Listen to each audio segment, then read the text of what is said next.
Hello student, आप सभी का स्वागत है आप ही के YouTube channel my village my academy पर।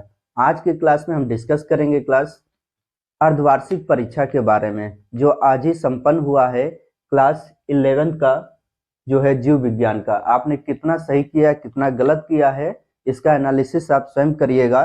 ठीक है, तो आइए हम डिस्कस करते हैं। सबसे पहले आपको ये आपका पेपर दिया गया, ठीक है। पेपर में 1 से लेकर 9 तक प्रश्न दिए गए हैं और इसमें प्रश्न 1 में आपको 4 बहुविकल्पीय प्रश्न दिए गए हैं। तो हमने पहले ही 4 बहुविकल्पीय प्रश्न लिख रखे हैं, इसको पहले हम डिस्कस करते हैं, फिर आगे इसके प्रश्नों पर चर्चा करते हैं। पहला आपका प्रश्न दिया गया है, जल संवहनी तंत्र किस फाइलम का विशिष्ट लक्षण है। पूछा गया किस फाइलम का विशिष्ट लक्षण है। क्या है? जल संवहनी तंत्र। इसको वाटर वास्कुलर सिस्टम भी बोलते हैं, water vascular system, vascular system. ये पूछा जा रहा है किस संघ की प्रमुख विशेषता है। तो किस संघ के प्रमुख विशिष्ट लक्षण है? मोलस्का का, इकाइनोडर्मेटा का, एनेलिडा का या आर्थ्रोपोडा का। तो मैं जब आपको संघ पढ़ा रहा था तो उस समय आपको बताया था सभी जितने आपको पोरीफेरा से लेकर कार्डेटा तक जितने सभी के प्रमुख लक्षण बताए गए थे। तो जो जल संवहनी तंत्र जो है जिसको इंग्लिश में कहते हैं वाटर वास्कुलर सिस्टम, ये आपको इकाइनोडर्मेटा संघ का प्रमुख लक्षण है। दूसरा प्रश्न है दंश कोशिका। कौन सी कोशिका? दंश कोशिका किस संघ का प्रमुख लक्षण है। देखिए ये भी आपको संघ से ही पूछा गया, दंश कोशिका किस संघ का प्रमुख लक्षण है। दंश कोशिका भी बताया गया था, एक संघ है जिसमें इसी संघ के जीवों में दंश कोशिका पाई जाती है। पोरीफेरा ऑप्शन दिया है, टीनोफेरा दिया है, सिलेंट्रेटा दिया है, इकाइनोडर्मेटा। तो चारों में से कौन सा ऑप्शन सही है आपका? यहाँ पर सिलेंट्रेटा सही है। दंश कोशिका, हाइड्रा आपने पढ़ा था, हाइड्रा में मैंने पढ़ाया था दंश कोशिका पाई जाती है। तो ऑप्शन कौन सा आपका है? सिलेंट्रेटा। अगला प्रश्न दिया है, उस पादप का नाम क्या है, यानी उस पादप का नाम क्या है जिसमें सिस्टोलिथ पाया जाता है, सिस्टोलिथ पाई जाती है। ऑप्शन आपका दिया गया आम, सागौन, फाइकस और जामुन। यह भी आपको पढ़ाया गया था, पुष्पीय पादपों में पढ़ाया गया था, आकार की संरचना में पढ़ाया गया था। Anatomy of flowering plant chapter number 6 में है, इसमें पढ़ाया गया था सिस्टोलिथ किसमें पाया जाता है? फाइकस में। ठीक है, फाइकस यानी ये आपको बरगद और पीपल, ठीक है, पीपल के पौधों को फाइकस कहा जाता है। तो पीपल और बरगद के पौधों में सिस्टोलिथ पाई जाती है और किसके बने होते हैं? कैल्शियम कार्बोनेट के बने होते हैं। याद रखिएगा, ये भी हो सकता है कि अगले कभी दोबारा अगर पेपर में पूछा जाए तो हो सकता है कि सिस्टोलिथ किसके बने होते हैं? कैल्शियम कार्बोनेट के बने होते हैं। अगला प्रश्न आपका दिया गया घ नंबर, लीनियस का पादप वर्गीकरण क्या है। देखिए लीनियस का पहले चैप्टर से पूछ लिया गया, पहला और दूसरा में दोनों में दिया गया वर्गीकरण से रिलेटेड है। तो पूछा लीनियस का वर्गीकरण क्या। पहला दिया प्राकृतिक, दूसरा दिया जात वृत्तीय, तीसरा कृत्रिम और इनमें से कोई नहीं। तो कौन सा ऑप्शन है? तो लीनियस का वर्गीकरण जो होता है कृत्रिम वर्गीकरण है। आपको बताया भी गया था वर्गीकरण में, थियोफ्रेटस हो गए, लीनियस हो गए, अरस्तु हो गए, इनके द्वारा जो वर्गीकरण दिया गया था ये कृत्रिम। कृत्रिम का मतलब आर्टिफिशियल क्लासिफिकेशन। प्राकृतिक यानी नेचुरल क्लासिफिकेशन किसने दिया? बेंथम एंड हुकर ने दिया। जात वृत्तीय किसने दिया था? तख्तेजान ने दिया था। तो ये आपके इंपॉर्टेंट है, तो आप इनमें से देखिए आपका ऑप्शन कौन सही है। इकाइनोडर्मेटा, सिलेंट्रेटा, फाइकस एंड कृत्रिम वर्गीकरण। तो ये 4 ऑप्शन में आपके कितने सही है आप जरूर इसका उत्तर कमेंट बॉक्स में दीजिएगा। अगला प्रश्न देखते हैं, दूसरे नंबर का प्रश्न हम देखते हैं। तो दूसरा प्रश्न हम देखेंगे। दूसरे प्रश्न में आपको दिया प्रश्न 2, इसमें 4 प्रश्न दिए गए क ख ग घ। इसमें आपको 4 प्रश्न दिए गए हैं और ये सभी 2-2 नंबर के हैं। इस पर हम पहला प्रश्न देखेंगे, आपका दिया गया क में वैज्ञानिक नामकरण की उपयोगिता। इंपॉर्टेंट है और ये आपका कई बार पूछा गया। वैज्ञानिक नामकरण की उपयोगिता यानी इसका क्या उपयोगिता है।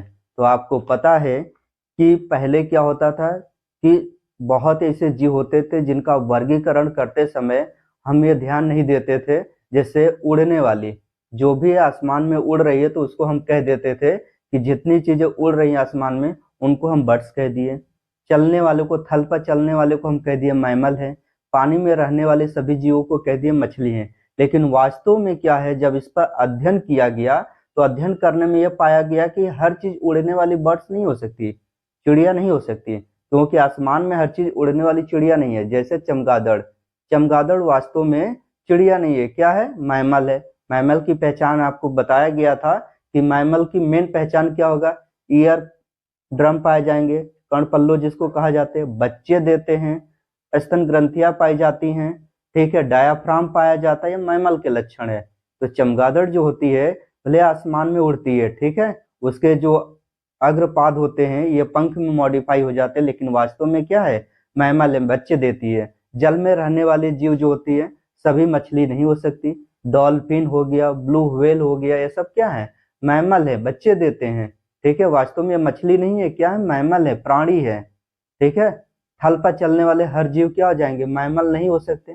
थल पर जितने जीव हैं बहुत सारे, जैसे ऑस्ट्रिच थल पर पैदल चलती उड़ती नहीं है, लेकिन वास्तव में क्या है, बर्ड्स है। तो इसी प्रकार एक ये भी कारण था, यानी जीवों का वर्गीकरण करते समय इन बातों को ध्यान रखा गया, फिर कई चीजें इसमें ध्यान दिया गया।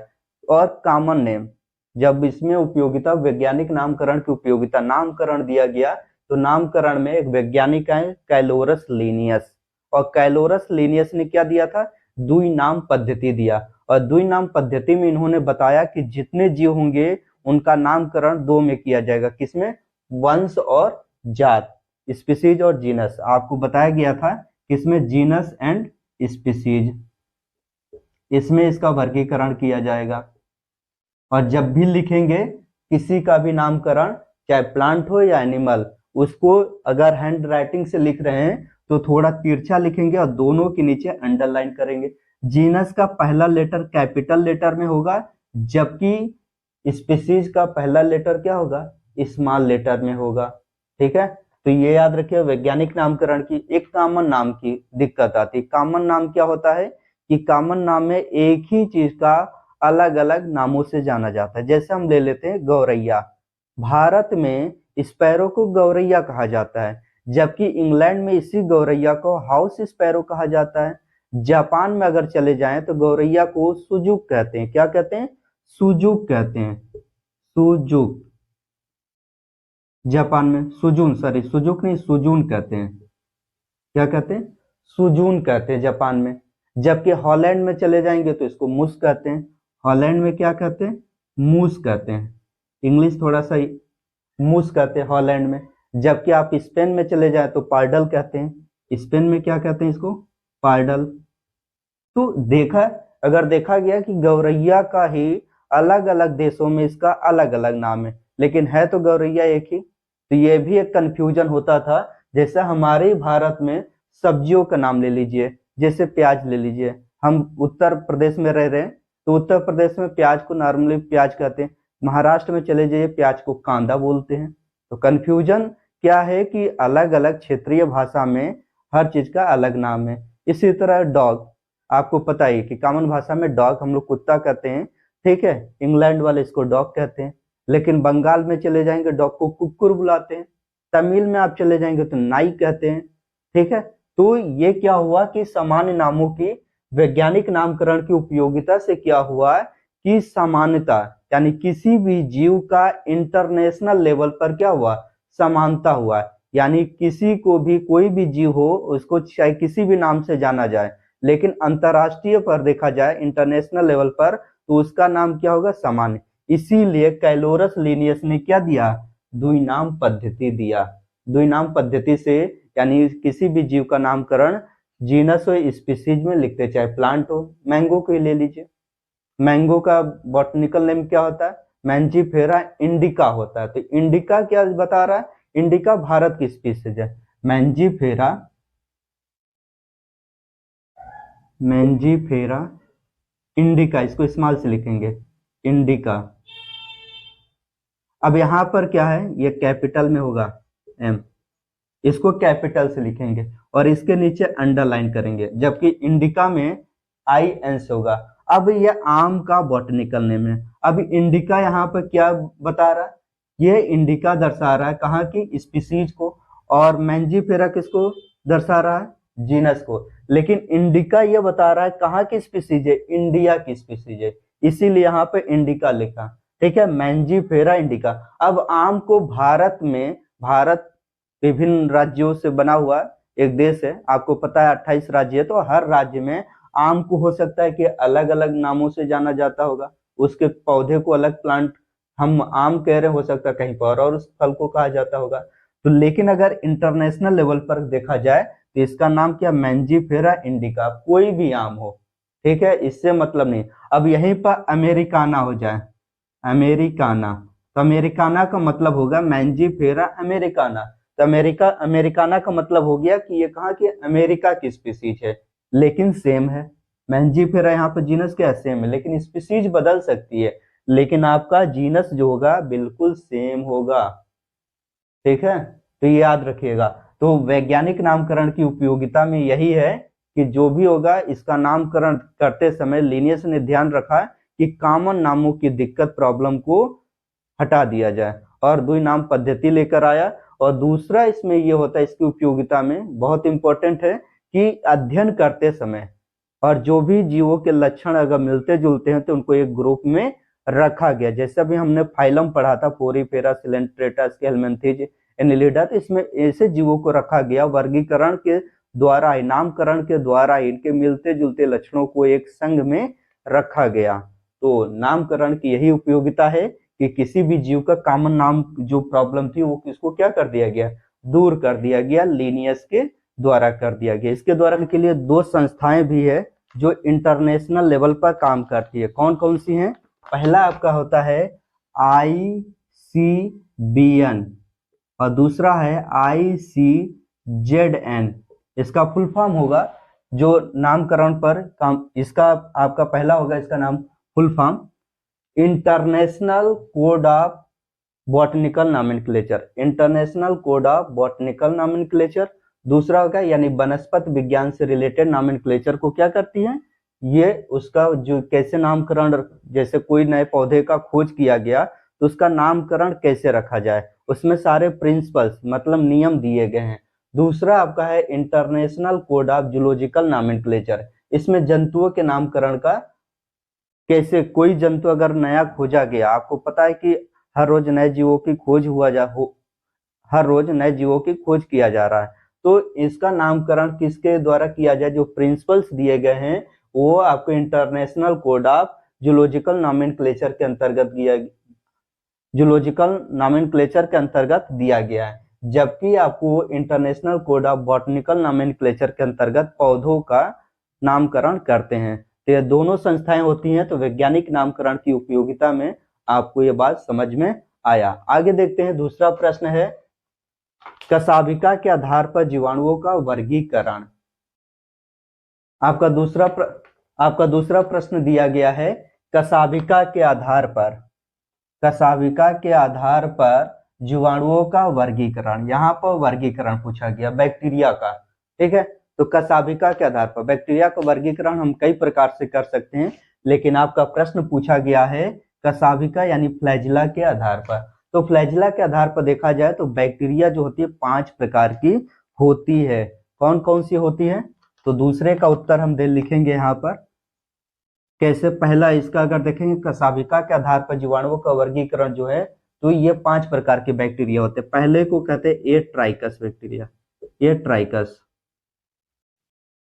दूसरा हो जाएगा मोनोट्राइकस, मोनोट्राइकस।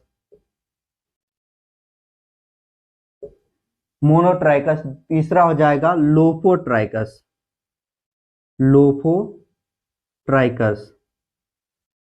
लोफोट्राइकस को कहा जाता है, दूसरा नाम है सिफाइलोट्राइकस भी कहा जाता है, सिफाइलोट्राइकस। इसके बाद सिफाइलोट्राइकस के बाद आएगा ऑप्शन आपका एम्फीट्राइकस,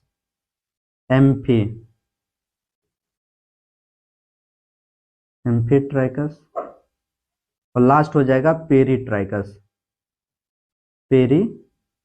ट्राइकस 1 2 3 4 5।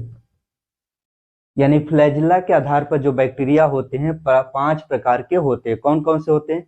ए ट्राइकस बैक्टीरिया, मोनोट्राइकस, लोफोट्राइकस या सिफाइलोट्राइकस, एम्फीट्राइकस और पेरीट्राइकस। इनके एग्जाम्पल भी देख लेते हैं कौन कौन से इसमें बैक्टीरिया आते हैं। पहले में आते हैं, इसका उदाहरण है लैक्टोबैसिलस। लैक्टोबैसिलस लैक्टोबैसिलस इंपॉर्टेंट है लैक्टोबैसिलस। दूसरे में आता है मोनोट्राइकस में विब्रियो कॉलेरी। Vibrio cholerae. तीसरे में आता लोफोट्राइकस में स्यूडोमोनास। Pseudomonas Pseudomonas. एम्फीट्राइकस में आएगा नाइट्रोमोनास आएगा। कौन सा आएगा? नाइट्रोमोनास या नाइट्रोसोमोनास कहते हैं, नाइट्रोसोमोनास।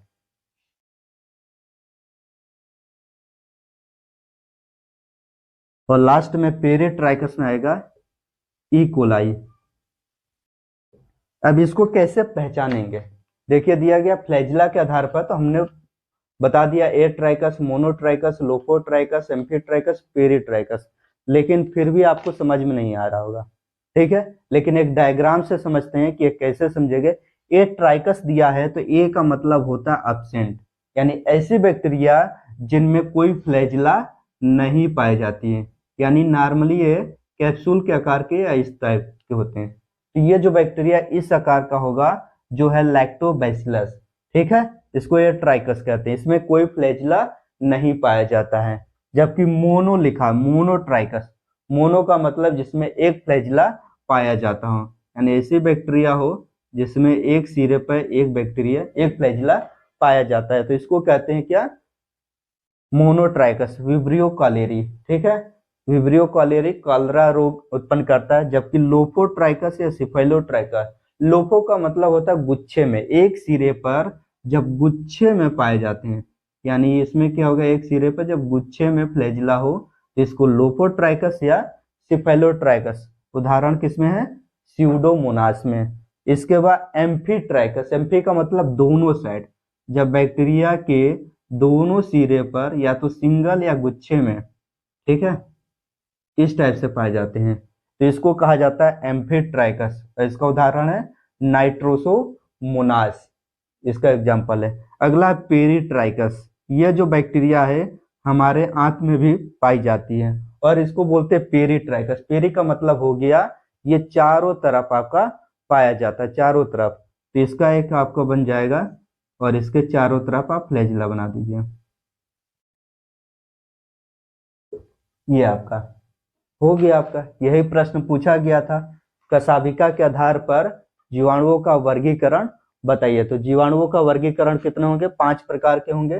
तो ये डायग्राम आपको साथ में बनाना था, बनाए होंगे तब भी ठीक है, नहीं इस तरह आपको लिखना था, इनके उदाहरण लिखना था, आपको समझ में आ गया। तीसरा प्रश्न देखते हैं, सहजीवता को उदाहरण सहित परिभाषित कीजिए। तो सहजीवता, तीसरा प्रश्न आपको दिया गया ग नंबर, यानी सहजीवता को उदाहरण सहित परिभाषित कीजिए। बहुत इजी है और इतना इजी है कि ये भी आपको कर सकते हैं, ऐसा नहीं है। इसमें तो कई उदाहरण है, एक दो नहीं है, कई उदाहरण है सहजीवता का। सहजीवता का मतलब ऐसे जीव जो अपना जीवन अकेले क्या है यापन नहीं कर सकते हैं, यानी अकेले नहीं जी सकते, यानी जीने के लिए इनको किसी पार्टनर की आवश्यकता पड़ती है, ठीक है। तो इसमें बहुत सारे उदाहरण है, जैसे उदाहरण में आप देख सकते हैं राइजोबियम बैक्टीरिया। कौन सा? राइजोबियम बैक्टीरिया है जो कहाँ पाई जाती है? Rhizobium bacteria. ये जो बैक्टीरिया होते हैं दलहनी फसलों के जड़ों में पाए जाते हैं। दलहनी फसल जो होते हैं उसके जड़ों में छोटे छोटे गांठ पाए जाते हैं, जिसको निपजीन या नाड्यूल कहा जाता है। इसी गांठ में जो होता है, कोई आप प्लांट अगर लिया जाए तो इसके जड़ों में जगह जगह पर क्या इस तरह गांठ पाई जाती है, इसी गांठ में बैक्टीरिया पाई जाती है। और ये बैक्टीरिया क्या करती है, इस जड़ों में पाई जाएगी और इन्वायरमेंट में पाए जाने वाले नाइट्रोजन को किस में चेंज कर देती है? नाइट्रेट में चेंज कर दे। तो इस नाइट्रेट का इस्तेमाल पेड़ पौधे अपने भोजन निर्माण में करते हैं और इसके बदले में बैक्टीरिया को रहने के लिए स्थान और भोजन देते हैं। इसी को कहते हैं सजीवता।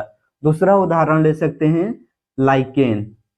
लाइकेन लाइकेन भी दो जीवों का सहसंबंध है।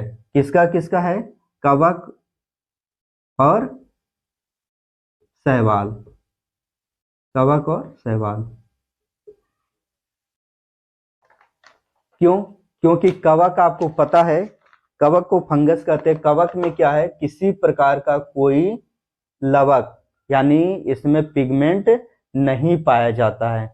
और शैवाल में क्लोरोफिल यानी हरित लवक पाया जाता है। यहाँ पर हरित लवक अब्सेंट होता है जबकि यहाँ पर प्रेजेंट होता है। लेकिन ये जो शैवाल होता है ये किस फॉर्म में होता है? थैलस फॉर्म में। ठीक है, थैलस किसे कहते हैं? जिसमें जड़ तना पत्ती नहीं पाई जाती, या तो फिलामेंट के रूप में होगा, इसमें किसी प्रकार का जड़ तना पत्ती नहीं पाई जाती है। लेकिन क्लोरोफिल पाए जाने के कारण सनलाइट प्रकाश की उपस्थिति में प्रकाश संश्लेषण कर सकते हैं, जबकि इनमें जो होता है हरित लवक नहीं पाया जाता है। तो ये प्रकाश की उपस्थिति में प्रकाश संश्लेषण नहीं कर सकते। लेकिन इनकी विशेषता ये होती है कि इनमें हॉस्टोरिया पाई जाती है। और हॉस्टोरिया की विशेषता ये होती है, यानी कवक की विशेषता ये होती है कि ये क्या होगा कि चट्टानों से या कहीं से भी पानी और मिनरल को अवशोषित कर लेते हैं। यानी हॉस्टोरिया की वजह से ये पानी और मिनरल को क्या करते हैं? अवशोषित कर लेते हैं। तो ये जो होता है पानी और मिनरल को अवशोषित करके कवक को देता है, और कवक जो होता है पानी और मिनरल को अवशोषित करके शैवाल को देता है। और शैवाल क्या करता है कि इसमें हरित लवक पाया जाता है और प्रकाश की उपस्थिति में ये क्या करता है? भोजन का निर्माण करता है। और भोजन का निर्माण करके जब भोजन बन जाता है तो ये कवक को दे देता है। ठीक है, इस प्रकार दोनों का जीवन यापन चलता रहता है। एक और उदाहरण है माइकोराइजा। माइकोराइजा जो होते हैं ये हायर प्लांट के साथ होते हैं, पाइनस और कवक के साथ होते हैं। किसके? माइकोराइजा में आपको आ सकता है माइकोराइजा। ये जो होता है सहसंबंध होता है पाइनस जिम्नोस्पर्म का और कवक के बीच, और कवक इनके बीच होता है। अब इसमें इनके बीच कैसे होगा?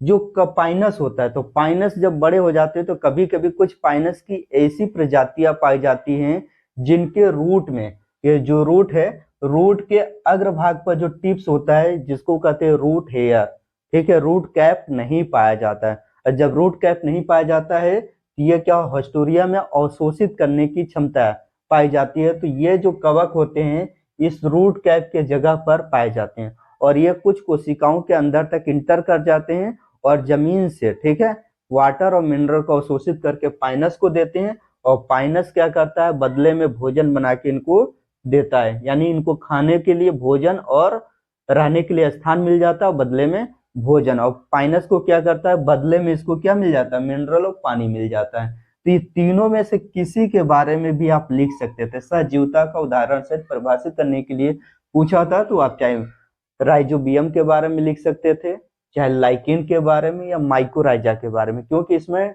सहजीवता पूछा था, उदाहरण से परिभाषित। तो तीनों में से कोई भी आप दे सकते हैं। अगला प्रश्न आपको दिया, थियोफ्रेटस को वनस्पत विज्ञान का जनक क्यों कहा जाता है? प्रश्न लग गया क्यों कहा जाता है। जहां भी क्यों आ गया आपको डाउट होना चाहिए। आपको ये पता है कि थियोफ्रेटस को वनस्पत विज्ञान का जनक कहा जाता है, ये तो सही है, क्योंकि जब शुरुआत में पौधों का वर्गीकरण किसने दिया था? तो शुरुआत में सबसे पहले थियोफ्रेटस ने 500 पौधों की, कितने? 500 पौधों की लिस्ट बनाया। क्या बनाया था?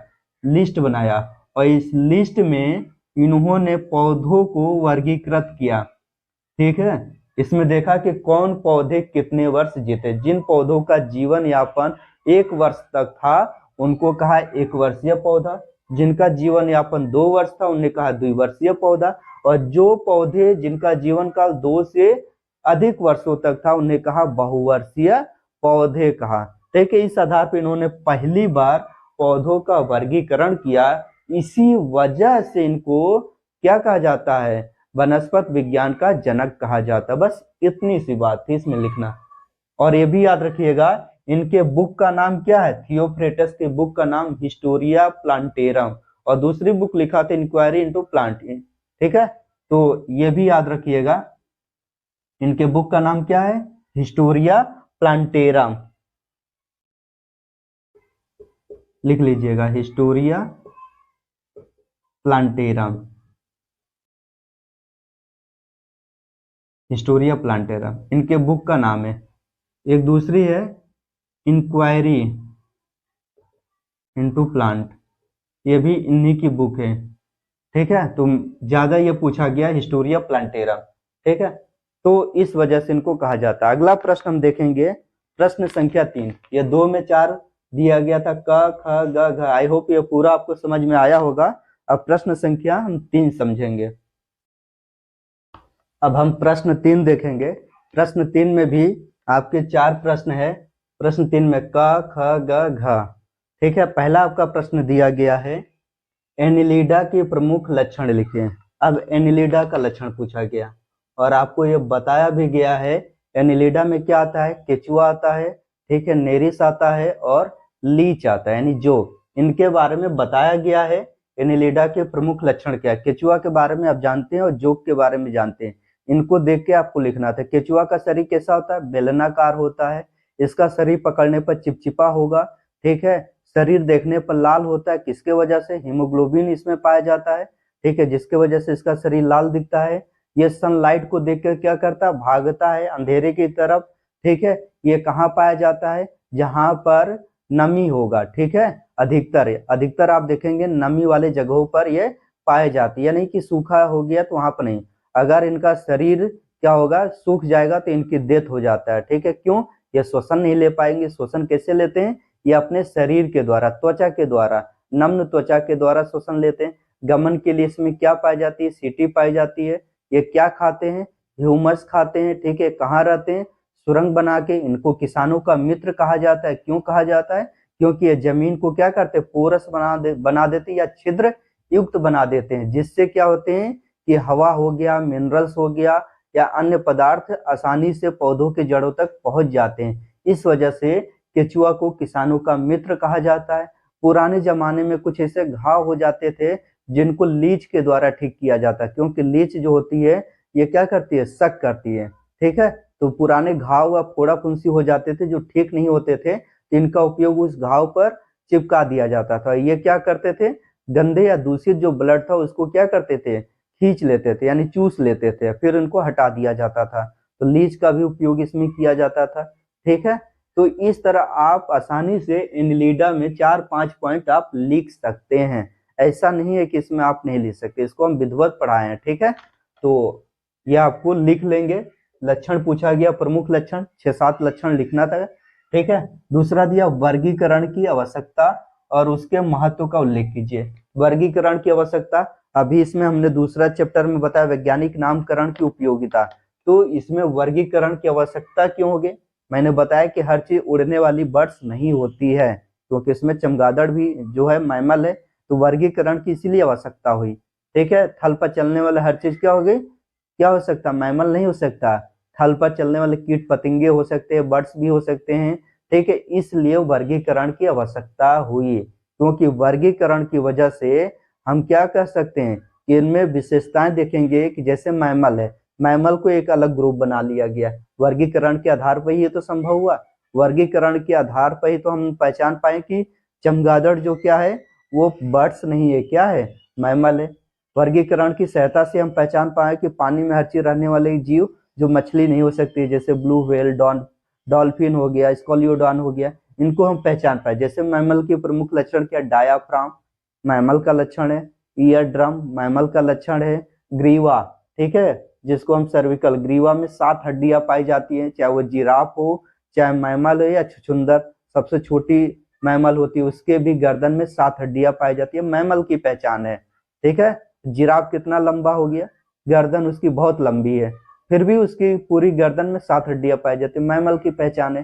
तो वर्गीकरण की आवश्यकता इसीलिए पड़ा। ठीक है, वर्गीकरण के आधार पर ही इसका हम जीवों का सही से वर्गीकरण उनके लक्षणों के आधार पर किया जा सकता है। और जब वर्गीकरण करते हैं तो बाह्य और आंतरिक दोनों देखते हैं लक्षण, ठीक है।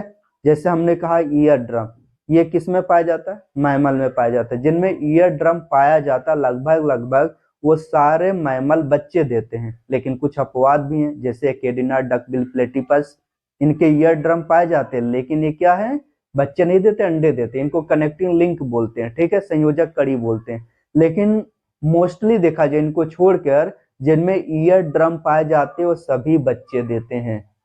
तो वर्गीकरण के आधार पर यह बाह्य लक्षण हुआ, जैसे गाय हो गया, भैंस हो गया, कुत्ता हो गया, बिल्ली हो गई, सियार हो गया, सियार यानी जयकाल, जितने जीव आप देखेंगे सब में ईयर ड्रम पाए जाते, कान पाए जाते। खरगोश देख लीजिए, पाए जाते, बच्चे देते हैं। बाकी आप देखिए जिनमें ईयर ड्रम नहीं पाए जाते वो बच्चे नहीं देते होंगे, अंडे देते होंगे। जैसे बर्ड्स, जितने चिड़िया होती हैं सभी में छेद पाया जाता है, ईयर ड्रम नहीं होता, सभी के सभी क्या देते हैं, अंडे देते हैं। तो इस आधार पर वर्गीकरण की आवश्यकता है, यानी वर्गीकरण से हम जीवों का सही सही से इनके लक्षणों का पता लगा सकते हैं, बाह्य और आंतरिक दोनों लक्षणों का। जैसे ग्रीवा, हमारे गर्दन में 7 हड्डियां पाई जाती है, आंतरिक लक्षण है, तो इसका हम आंतरिक अध्ययन किया तभी तो बताएं। ब्लू व्हेल में भी 7 हड्डियां पाई जाती है, पूरे शरीर पर रोए पाए जाते हैं, मैमल के लक्षण है। तो वर्गीकरण की यही आवश्यकता हुई, ठीक है। और वर्गीकरण के पहले हम ध्यान नहीं देते, उड़ने वाले हर चीज को क्या कह दिए, बर्ड्स कह दिए। लेकिन बाद में जब वर्गीकरण का जीवों का अध्ययन किया गया तो वर्गीकरण की आवश्यकता क्या, महत्व क्या है कि जीवों का सही सही से उनके लक्षणों का अध्ययन करके उनको सही ग्रुप में रखना वर्गीकरण का इंपॉर्टेंस है, ठीक है। अगला आ जाता है मोनेरा जगत। जगत मोनेरा के प्रमुख लक्षणों का मोनेरा पूछा है, तो मोनेरा में आपका क्या आता है, जगत मोनेरा यानी जगत किंगडम। किंगडम में 3 आपको जीव बताया था मोनेरा में आते हैं। पहला आपका बैक्टीरिया, क्या आते हैं, बैक्टीरिया आते हैं। दूसरा ब्लू ग्रीन एल्गी, जिसको नील हरी शैवाल कहते हैं, ब्लू ग्रीन एल्गी। और तीसरा आता है माइकोप्लाज्मा, माइकोप्लाज्मा जिसको एनिमल किंगडम का जोकर भी कहा जाता है क्योंकि आकार बदलता रहता है। अब बताइए आप मोनेरा में कौन से जीव आते हैं, बैक्टीरिया, ब्लू ग्रीन एल्गी। अब क्या आप लक्षण नहीं लिख सकते हैं इसके, प्रमुख लक्षण बैक्टीरिया। मोनेरा में ऐसे जीवों को रखा गया है जिनमें केंद्रक, मेन इन जीवों को रखा गया केंद्रक के आधार पर वर्गीकृत किया गया। केंद्रक क्या होता है, यहाँ पे अल्प विकसित या अनुपस्थित होता है। केंद्रक झिल्ली जो होगा या तो अनुपस्थित होगी या टूटी फूटी अवस्था में होगी। तो मोनेरा में ऐसे जीवों को रखा गया है।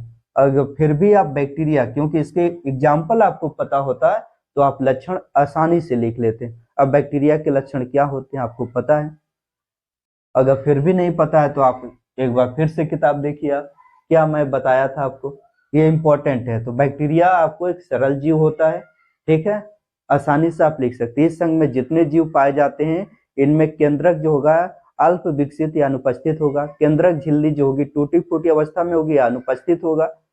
केंद्रक झिल्ली टूटी होने की वजह से इसमें क्या होगा, यानी जैसे हम बैक्टीरिया बता रहे हैं, बैक्टीरिया का चित्र है, ठीक है,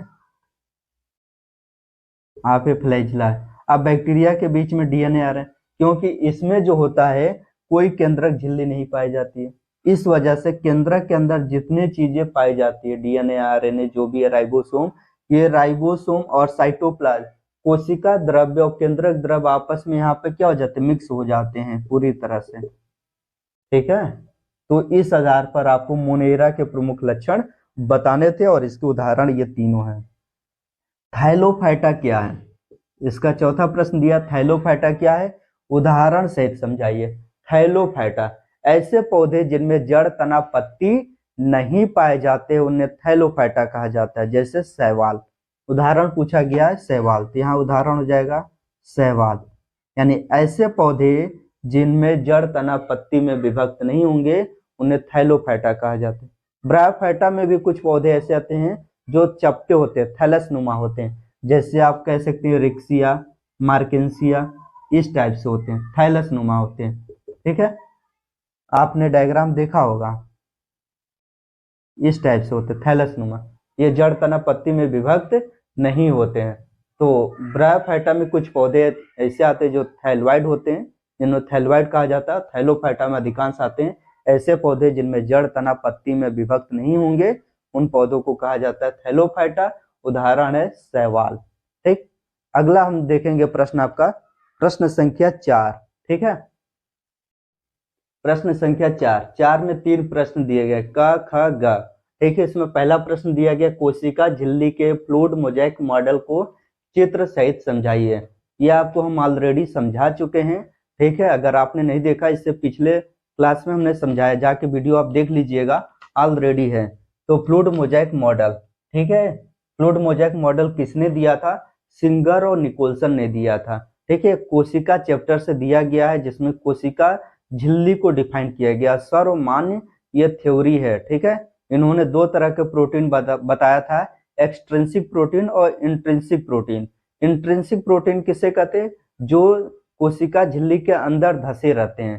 ठीक है, आइसबर्ग की तरह। और एक्सट्रिंसिक का मतलब जो बाहर दिखते हैं, जिसको आइसबर्ग कहा गया। आइसबर्ग का 90% हिस्सा जो होता है पानी के अंदर होता है, जबकि 10% जो बाहर दिखता है, जो बर्फ बाहर दिखता है, उसी को कहा गया एक्सट्रिंसिक प्रोटीन, और जो नहीं दिखता है उसको इंट्रिंसिक प्रोटीन कहा गया। ठीक है, तो इसको आप पिछली क्लास में आप जाके देखिएगा, ऑलरेडी मैं कोशिका झिल्ली पर डिटेल से वीडियो बना रखा है, क्लास लिया हूँ। ठीक है, वहां पर फ्लूइड मोजाइक मॉडल को आप देख लीजिएगा। आपका प्रश्न दिया है जिम्नोस्पर्म के लक्षणों को लिखिए उदाहरण से। उदाहरण में कौन कौन सा आएगा? इसका पाइनस आएगा और साइकस आता है। ठीक है, और इसमें पूछा गया जिम्नोस्पर्म। जिम्नोस्पर्म को क्या बोला जाता है? अनावृत बीजी, अनावृत बीजी पौधे या नग्न बीजी भी कहा जाता है। ठीक है, जिम्नोस्पर्म का। इसमें जो सीड बनते हैं, इनके ऊपर, सीड के ऊपर किसी प्रकार का वॉल यानी कोई कवर नहीं पाया जाता है। इसी वजह से इनको कहा जाता है अनावृत बीजी या नग्न बीजी कहा जाता है। इसमें उदाहरण कौन कौन से आते हैं? इसका एग्जाम्पल है पाइनस और साइकस। साइकस स्पीसीज के पौधे आते हैं। इसमें बहुत कुछ ऐसे पौधे आते हैं जिनका उपयोग हम क्या करते हैं? इनके सीड का उपयोग खाने में करते हैं। ये पौधे जो होते हैं बहुवर्षीय पौधे होते हैं। साइकस में मेल और फीमेल पौधे अलग अलग पाए जाते हैं। ठीक है, इनमें कोन का निर्माण होता है। इन पौधों में किसका निर्माण होता है? कोन का निर्माण होता है।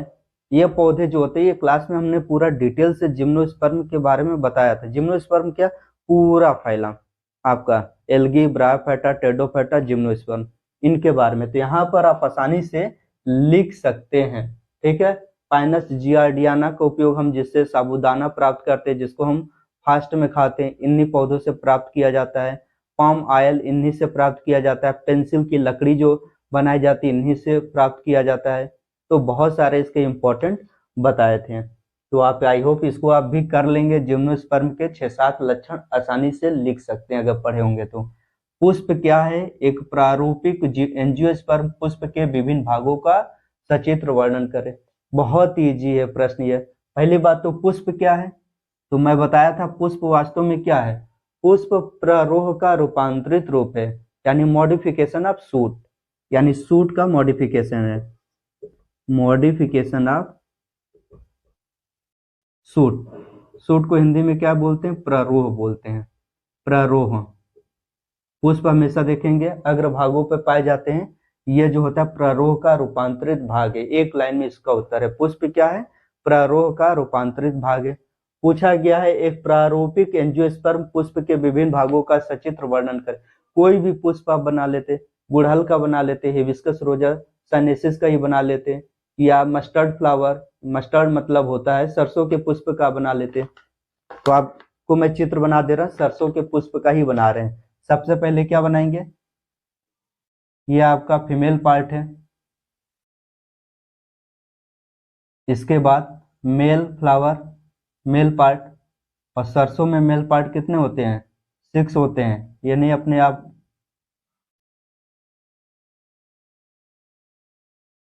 ये एंथर हो गया। इसके बाद आपका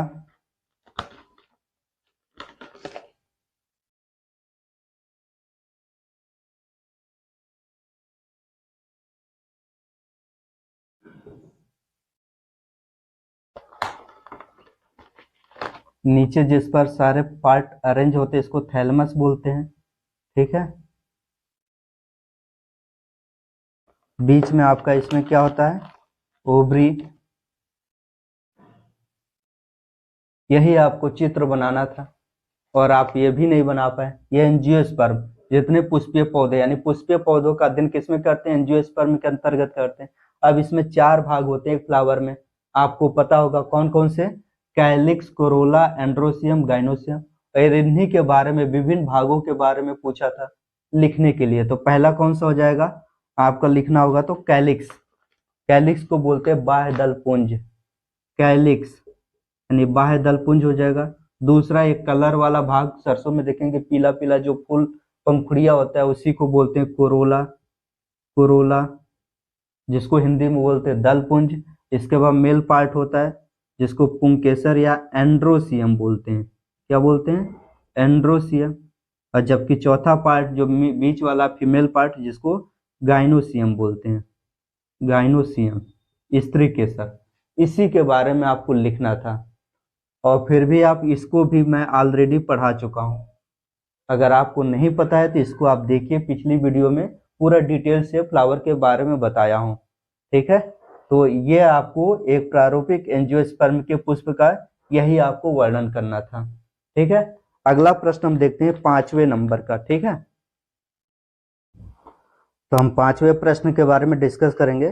5वें में देखिएगा थोड़ा सा आपका क्या, चौथे में का, ख, ग, घ दिया था, घ नहीं, वहां पर प्रश्न संख्या 5 का वो क होगा, उसके बाद ख, ग, क्योंकि 5 में भी 3 प्रश्न दिए गए। थोड़ा सा आपका टाइपिंग मिस्टेक हो गया था, इस बात का ध्यान रखिए, कोई दिक्कत नहीं है।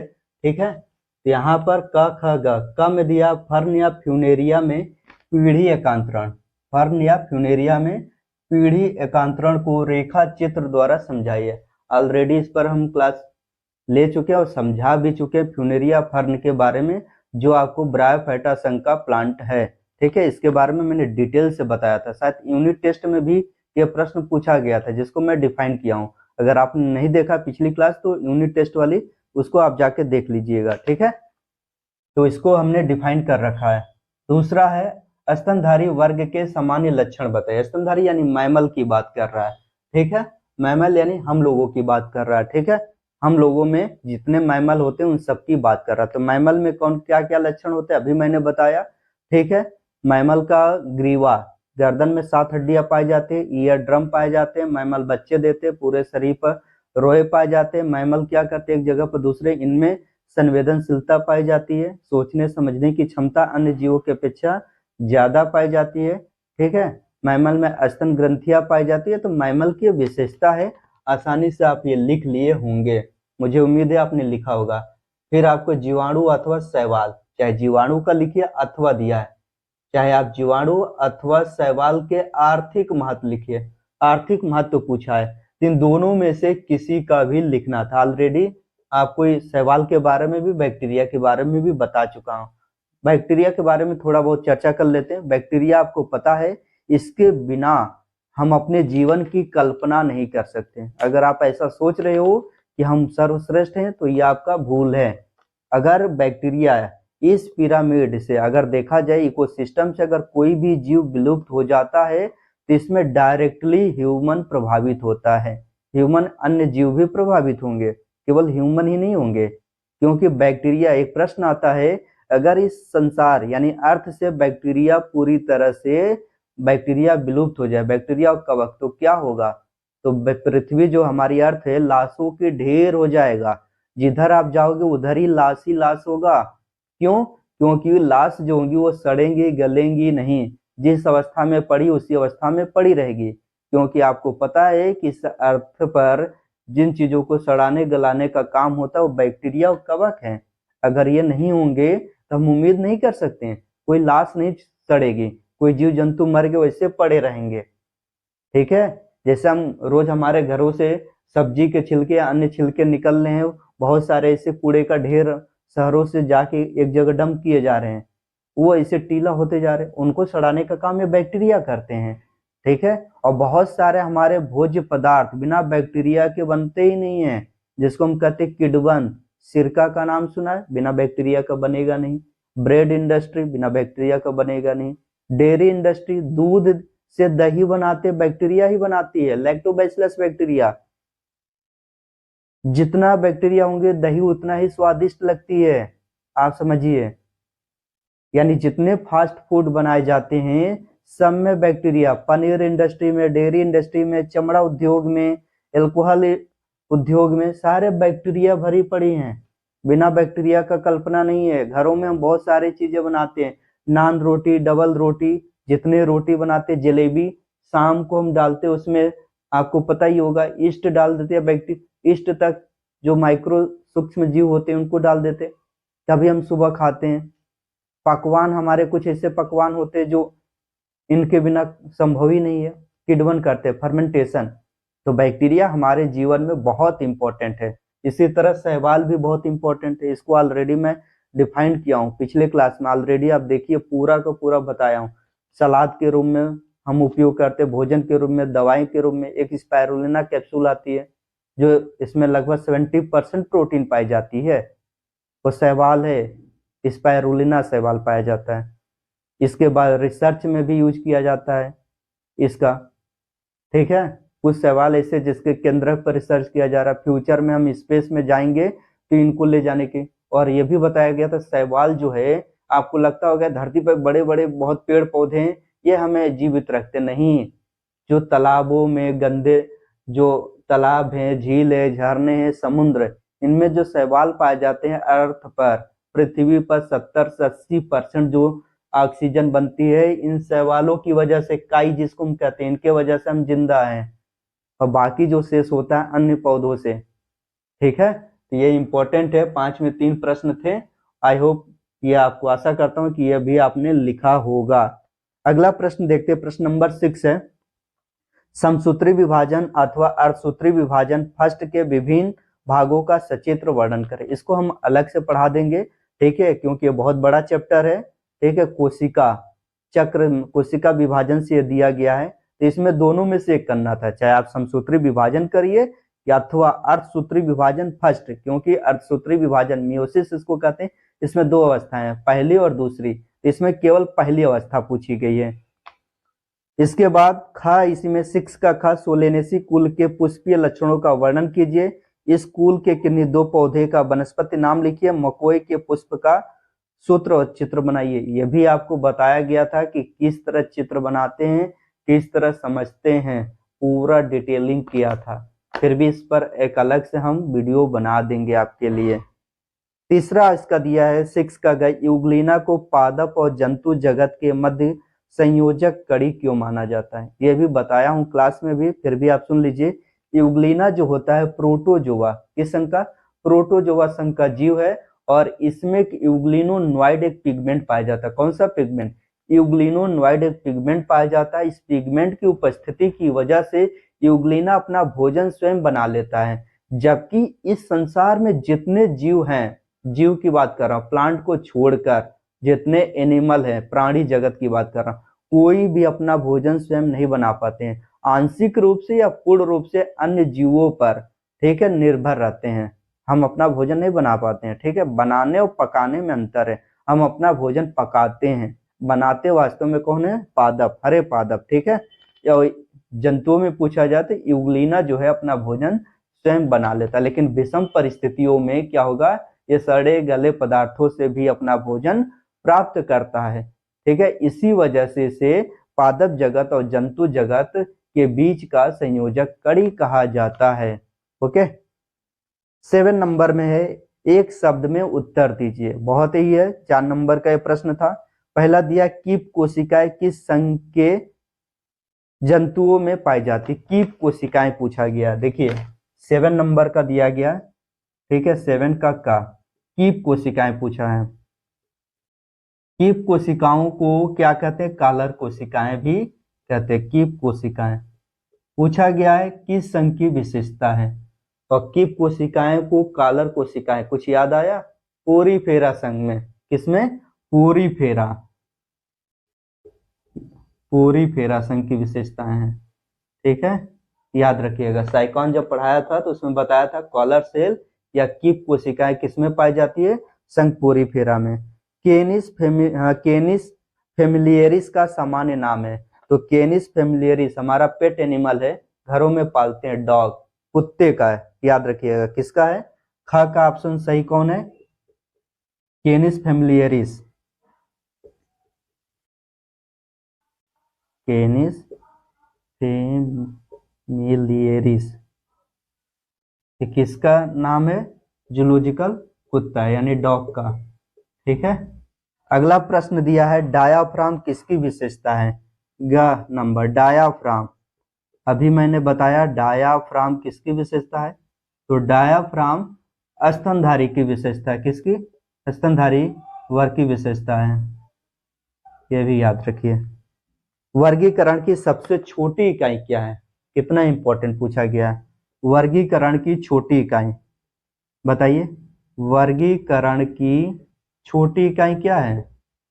छोटी इकाई आपको बताया गया था स्पीसीज। क्या है? जाति। हिंदी में बोलते हैं इसको जाति। जब वर्गीकरण बताया गया था तो आपको वर्गीकरण में कई पॉइंट बताया गया था। जब भी वर्गीकरण करते हैं तो एक टिक बताया डिक ऑफ जींस। क्या बताया गया था? Dick of jeans. पहला डी का मतलब, डीआई का मतलब होता है डिवीजन आएगा, डिवीजन। डिवीजन के बाद आता है क्लास, क्लास के बाद आएगा आपका ऑर्डर, ऑर्डर के बाद आपका आएगा फैमिली, फैमिली के बाद आपका आएगा जीनस, और जीनस के बाद आएगा स्पीसीज। तो वर्गीकरण की सबसे छोटी इकाई क्या है? स्पीसीज है, हिंदी में इसको याद करते हैं। इसके ऊपर किंगडम भी लिख सकते हैं। ठीक है। किंगडम में दो ही आते हैं, या तो प्लांट किंगडम या एनिमल किंगडम। ओके। तो ये 7 नंबर में आपको 4 प्रश्न दिए गए थे।